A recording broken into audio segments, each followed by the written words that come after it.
ದೆಹಲಿಯಲ್ಲಿ ಒಂದು ಪ್ರೊಟೆಸ್ಟ್ ಮಾಡ್ತೀವಿ ಬಿಕಾಸ್ ಆಫ್ ಅಂದರೆ ಕೇಂದ್ರ ಬಜೆಟಲ್ಲಿ ನಮ್ಮ ರಾಜ್ಯಕ್ಕೆ ಅನ್ಯಾಯ ಆಗಿದೆ ಅಂತ ಸರ್. 7ನೇ ತಾರೀಕು ಈಗ 7ನೇ ತಾರೀಕಿಗೆ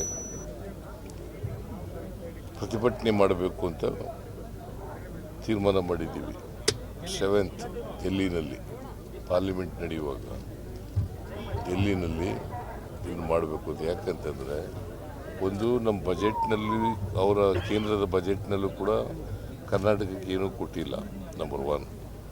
ನಂಬರ್ 2, ನಾವು ಬರಗಾಲಕ್ಕೆ NDRFನಿಂದ ಫಂಡ್ ಕೇಳಿ 4663 ಕೋಟಿ ಕೇಳಿ ಸುಮಾರು 4 ತಿಂಗಳಾಯಿತು.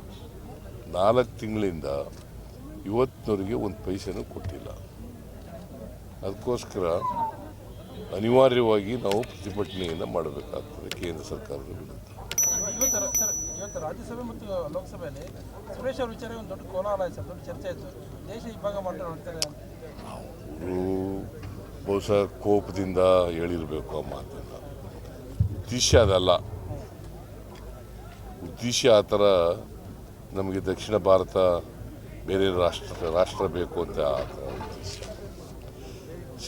ದೇಶ ಅಖಂಡವಾಗಿರಬೇಕು. ನಾವು ಅದರ ಬಗ್ಗೆ ದೇಶ ವಿಭಜನೆ ಮಾಡಿ ಅಂತ ಕೇಳಕ್ಕೆ ಹೋಗಲ್ಲ ನಾವು.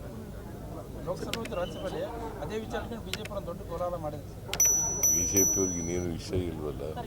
ಈಗ ಬಜೆಟ್ ಮಂಡಿಸಿದ್ರು, ನಿರುದ್ಯೋಗದ ಬಗ್ಗೆ, ರೈತರ ಸಮಸ್ಯೆಗಳ ಬಗ್ಗೆ, ಬರಗಾಲದ ಬಗ್ಗೆ, ಬೆಲೆ ಏರಿಕೆ ಬಗ್ಗೆ, ಅದ್ರ ಬಗ್ಗೆ ಏನು ಪ್ರಸ್ತಾಪ ಮಾಡಲ್ಲ. ಅದಕ್ಕೆ ಏನು ಮಾಡ್ತೀವಿ ಅಂತ ಹೇಳಲ್ಲ. ಅದು ಬಿಟ್ಬಿಟ್ಟು ಬೇರೆದೆಲ್ಲ ಇಂಥವೆಲ್ಲ ಮಾಡ್ತಾರೆ. ಸರ್, ಕರ್ನಾಟಕದವರೇ ನಿರ್ಮಲಾ ಸೀತಾರಾಮನ್ ಕರ್ನಾಟಕದಿಂದ ಎಲೆಕ್ಟ್ ಆದರೂ ಸತತವಾಗಿ 6ನೇ ಬಾರಿ ಬಜೆಟ್ ಮಾಡಿದ್ರು ಕರ್ನಾಟಕ ಸತತವಾಗಿ ಅನ್ಯಾಯ ಆಗ್ತಿದೆ. ನಮ್ಮ GSTದಾಗಲಿ ಮತ್ತು ಸೆಂಟ್ರಲ್ ಪೋಲಿಂದಾಗಲಿ ಈಗ ನಿರ್ಮಲಾ ಸೀತಾರಾಮನ್ ಅವರು ಫೈನಾನ್ಸ್ ಮಿನಿಸ್ಟರ್ ಆಗಿ ಕರ್ನಾಟಕಕ್ಕೆ ಭಾಳ ಅನ್ಯಾಯ ಆಗಿದೆ ಅವರಿಂದ. ಯಾಕಂತಂದರೆ 15th ಫೈನಾನ್ಸ್ ಕಮಿಷನ್ನಲ್ಲಿ 5495 ಕೋಟಿ ಕೊಡಬೇಕು, ಮತ್ತು ಇನ್ನೂ 6000 ಕೋಟಿ ರೂಪಾಯಿ ಬೇರೆ ಪೆರಿಫೆರಲ್ ರಿಂಗ್ ರೋಡು ಅದಕ್ಕೆ ಎಲ್ಲ ಕೊಡಬೇಕು ಅಂತ ಮಾಡಿದರು. ಆದರೆ ಅದನ್ನು ಕೊಡಲಿಲ್ಲ ಅವರು.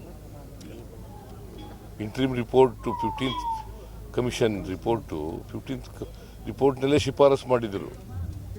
ಅವರು ಕರ್ನಾಟಕದಿಂದ ಡೆಲ್ಲಿಗೆ ರಾಜ್ಯಸಭಾ ಮೆಂಬರಾಗಿ ಹೋಗಿರೋರು, ಅವರೇ ಮಾಡಲಿಲ್ಲ. ಅವರೇ ಹಣಕಾಸಿನ ಮಂತ್ರಿ. ಹೌದು, ನಾನು ಪಾಲ್ಗೊಂಡೆ.